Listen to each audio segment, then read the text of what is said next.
In June of 1992, I had been married for 20 years. I had married my high school sweetheart and I truly loved her, but they say that love is blind. I do not know who they are, but it is true.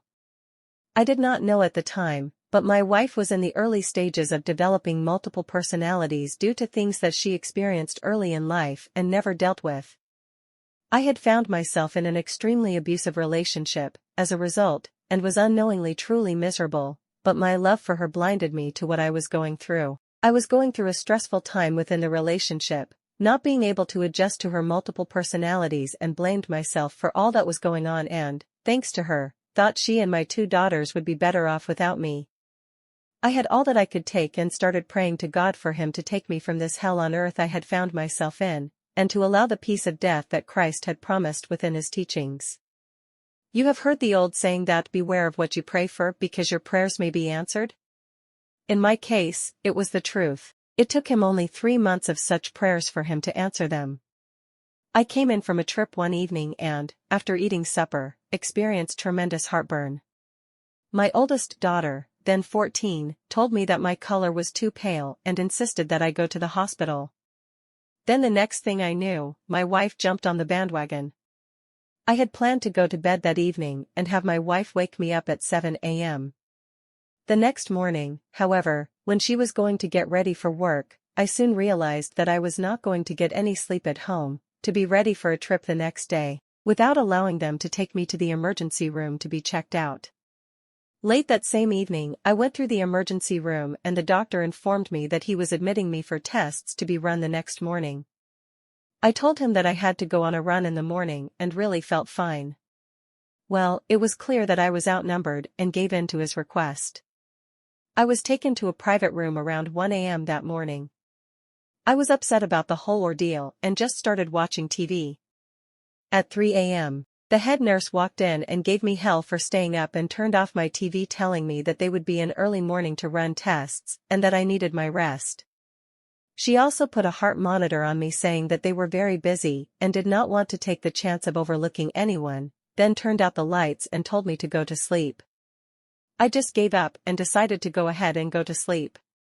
I knew I was headed for burnout, physically and emotionally, and it was even evident to others.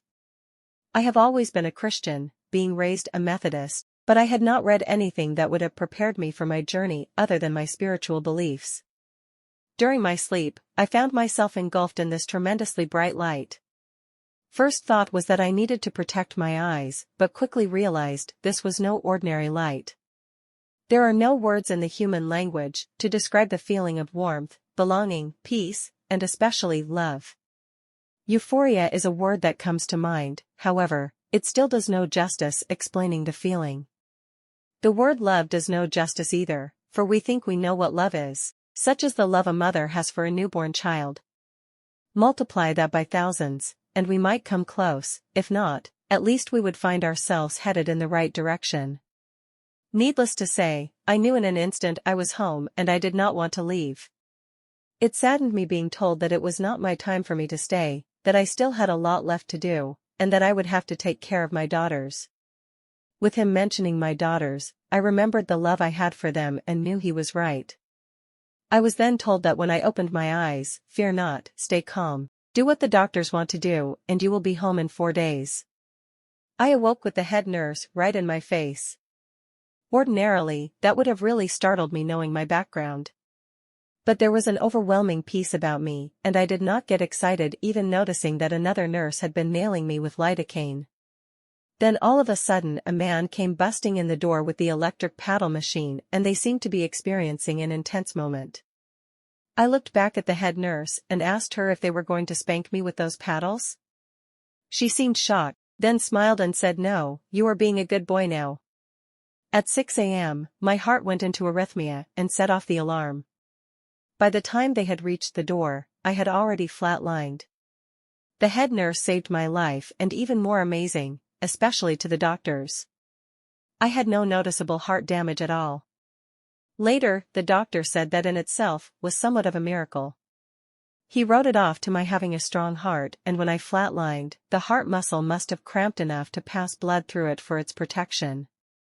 Of course, I had a strong suspicion as to what happened, still remembering the dream, but was it a dream? I was trying to believe it was, but things started happening to prove to me that I had experienced more than just a dream. They rushed me into the critical care unit to get me stable and did a catheterization to find two strange blockages. My front left artery was 85% blocked, my rear main artery was 95% blocked, but my right front was clear of any blockage. There was very little plaque in or around my heart, and the arteries looked as if someone had tied them off with a very small string. The doctor stressed me to stay calm to keep me from going into another heart failure, for he said that if I did survive another one, I would probably lose 2/3 of my heart due to the blockages and would then have to undergo a heart transplant. To everyone's amazement, I stayed calm. As a matter of fact, I took it as a vacation and refused to do anything but find humor about the situation. I feel that I could write a book on just my stay at the hospital, for I was stabilized, then transferred to another hospital and underwent angioplasty. To make this long story short, I was released to go home 4 days after my dream. I have to say dream, for my wife became ballistic every time I referred to it as anything else. At the time, she was being unfaithful and starting to plan how she was going to divorce me, and when I told her that I was told that I would have to take care of my girls, well, I guess she thought that God was on to her, for, from then on, the hell intensified with me not knowing why. Does the saga end there? No. A year later, I had again got down almost in the same shape as before, because my wife never let up. I was told that sometimes angioplasty takes a couple of times to fix the problem, for it is normal for people to reblock in the affected area. Really quite common, I have been told, and I started feeling as before and knew I was blocking up again. I thought I only had to endure it for a while, and I could go back to my spiritual home, for I still felt I was in hell and knew no other way out. Well, almost a year to the day I had flatlined, we were at the lake and I was struck by lightning. I was sitting in a folding chair next to the camper with my wife standing right behind me in the door of the camper when the lightning bolt hit the ground, branched out and struck me in my left hand, went through my chest and came out my right hand and struck the picnic table. I lit up like a neon light, but was only affected from above the waist to right below my jaw and blistered the tips of my fingers in the right hand. My wife almost had a nervous breakdown, for she is deathly afraid of lightning, and now, I must say that it definitely gets my attention. But you would have thought that she was struck, not me, and I temporarily lost the use of my arms and was in great pain. After the 3rd day recovering from the lightning, I felt like $1 million and had to go back to the hospital for my heart doctor to do another catheterization to check the condition of my heart. He was amazed to find no plaque at all and saw very little scar tissue left from the previous operation. He could not explain the remarkable condition of my heart. My mother told me that the hand of God came down and cured me. I agreed, but from then on, I refused to let my wife get me down again, for I love the outdoors, and I do not want to displease him again. The so-called dream later made more sense. 2 years later, I was hit with a divorce at Christmas, and my oldest daughter told me that it would be the best Christmas present I'll ever receive. You know, she was right. She left with me and I finished raising her, now 21 and married, and I am still in the process of raising my youngest.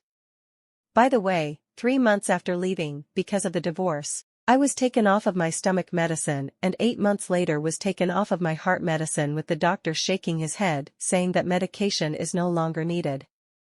Happy? Well, not completely, but I am satisfied with life now, but still look forward to the day I am allowed to return home.